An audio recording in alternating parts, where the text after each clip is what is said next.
Učimo se malajščina. Tema lekcije: kopalnica. Mangkuk tandas. Straniščna školjka. Tempat duduk tandas. Straniščna deska.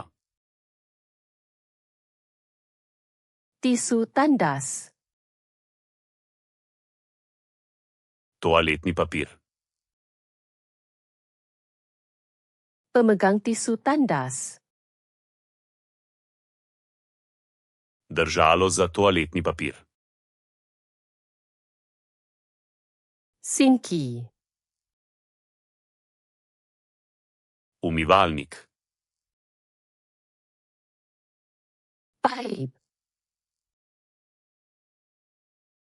Pipa. Pancuran. Tuš.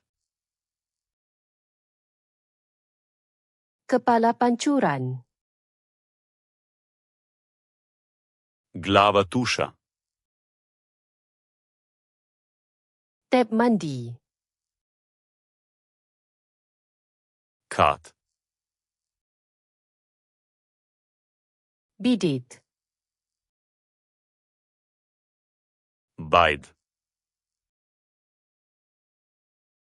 Cermin bilik air.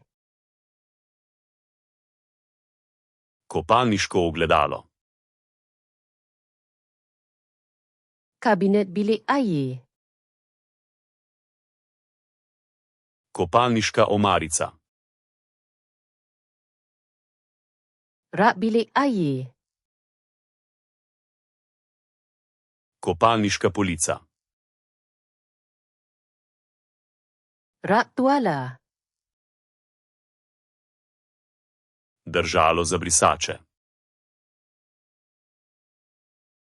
Cangkuk tuala. Kavelj za brisačo. Tirai pancuran. Zavesa za tuš. Alas kaki bilik air. Kopalniška preproga. Tuala.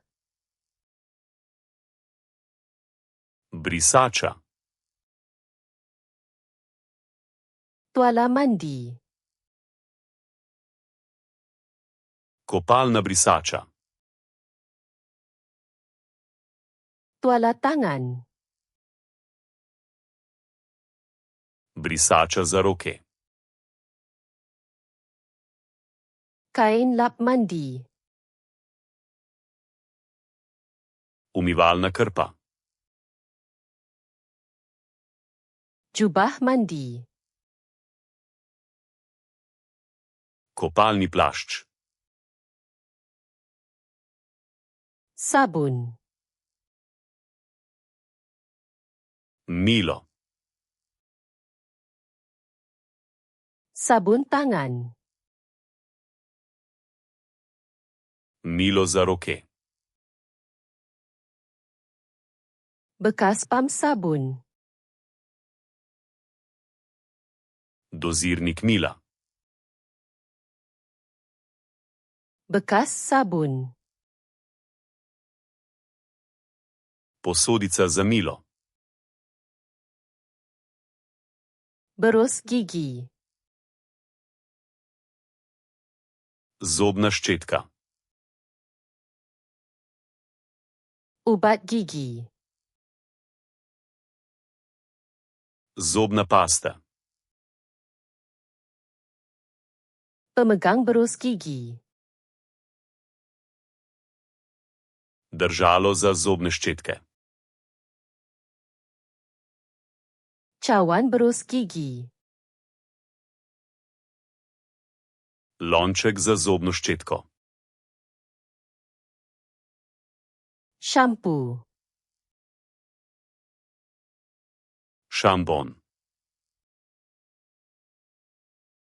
Perapi rambut. Balzam. Sabun badan. Gel za tuširanje.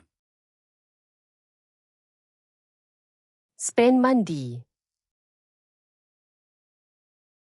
Kopalna goba.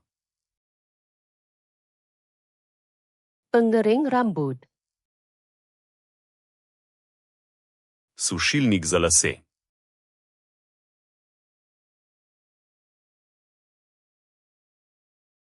Mangkuk tandas.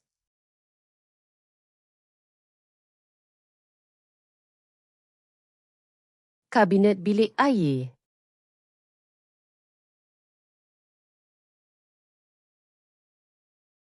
Pengering rambut. Želite zavedno ohraniti te besede v spominu? Obiščite Flaškarluna.com ter brezplačno vadite ta in na tisoče drugih kompletov. Povezava je v opisu.